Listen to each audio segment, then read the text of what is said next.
मरकज और जम्मू कश्मीर हुकूमत इस बात को यकीनी बनाने की हर मुमकिन कोशिश कर रही कि बेरोजगार नौजवानों को मुलाजमतों में शामिल किया जाए।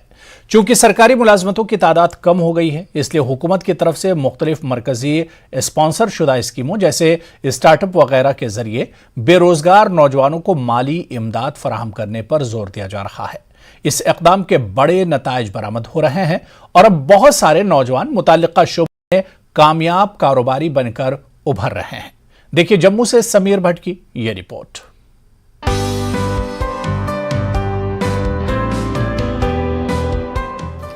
जम्मू के 39 साला सुधांशु भारद्वाज से मिलिए, जो कि फार्मा डिस्ट्रीब्यूशन के साथ साथ कंस्ट्रक्शन का कारोबार भी चला रहे हैं।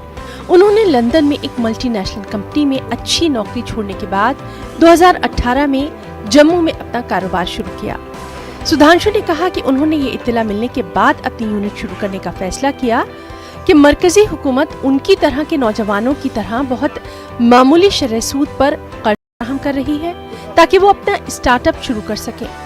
उन्होंने भी बैंक से रुजू किया और फार्मा का कारोबार शुरू करने के लिए 18 लाख रुपए का कर्ज हासिल किया और अब सुधांशु पुरसुकून है, क्योंकि फार्मा और तामीराती कारोबार दोनों से वो अच्छी आमदनी हासिल कर रहे हैं। अपनी MBA इंग्लैंड से की है, स्टैफर्डशायर यूनिवर्सिटी से। उसके बाद मैंने वहाँ जॉब भी की 4 साल, टोटल 6 साल में इंग्लैंड में रहा हूँ। उसके बाद मैंने नोएडा में भी जॉब की है IT और कम्युनिकेशन में। फिर उसके बाद जम्मू आके अपना काम सेटअप किया, कंस्ट्रक्शन का भी और डिस्ट्रीब्यूशन ऑफ मेडिसिन का भी। कितना इन्वेस्टमेंट किया आपने, किस तरह से चलाया आपने, किस तरह शुरू किया?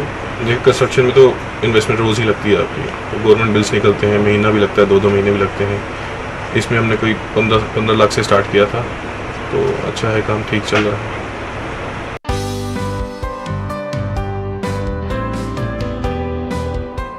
अब एक और खातून सुनीता थूसू से मिलिए। सुनीता और उनके शौहर ने स्टार्टअप स्कीम के जरिए अपना तालीमी कोचिंग और करियर काउंसलिंग का कारोबार शुरू किया। सुनीता अब न सिर्फ कोचिंग और करियर काउंसलिंग जैसे बहुत से पहलुओं में शामिल हैं, बल्कि अब वो एक मंसूबा साज, मोटिवेशनल स्पीकर वगैरह भी है। सुनीता और उनके शौहर दोनों ने 2016 में अपना कारोबार शुरू करने के बाद से अब तक 1000 से ज्यादा तलबा की करियर के इंतखाब में रहनुमाई की है। वो दोनों माली मदद के लिए हुकूमत के भी बेहद शुक्रगुजार हैं।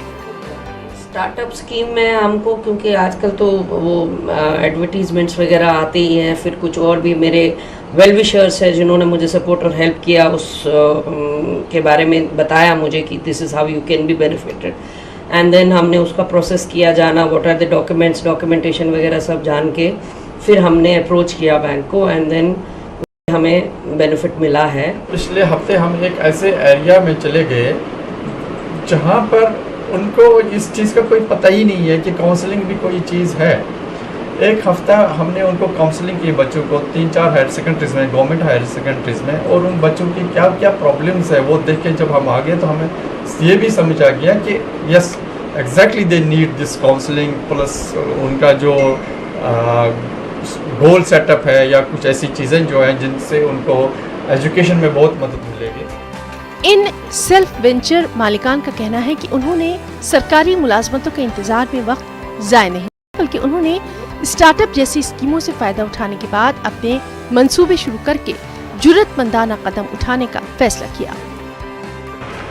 उनके लिए यही मैसेज है कि जब तक वेट कर रहे हैं ठीक है, आप तैयारी भी करें, लेकिन साथ साथ अपना कोई बिजनेस या कोई स्टार्टअप कोई स्टार्ट कर लें, क्योंकि आजकल आप देखेंगे जितने फ्लिपकार्ट ले लें, ये सारे स्टार्टअप ही थे। पहले पेटीएम ले लो, सब स्टार्टअप से स्टार्ट हुआ और ये अब अरबों खरबों में बिजनेस कर रहे हैं। तो इट डजंट मैटर कि आपको जॉब मिले ना मिले, लेकिन आपको कुछ ना कुछ करते रहना चाहिए side by side. Jammu Kashmir भी मुल्क की दीगर रियासतों की तरह बेरोजगारी के मसले से दो चार है। इस सूरत हाल में नौजवानों को बड़ी तादाद में आगे आना चाहिए और इस स्कीमों से मदद लेना चाहिए।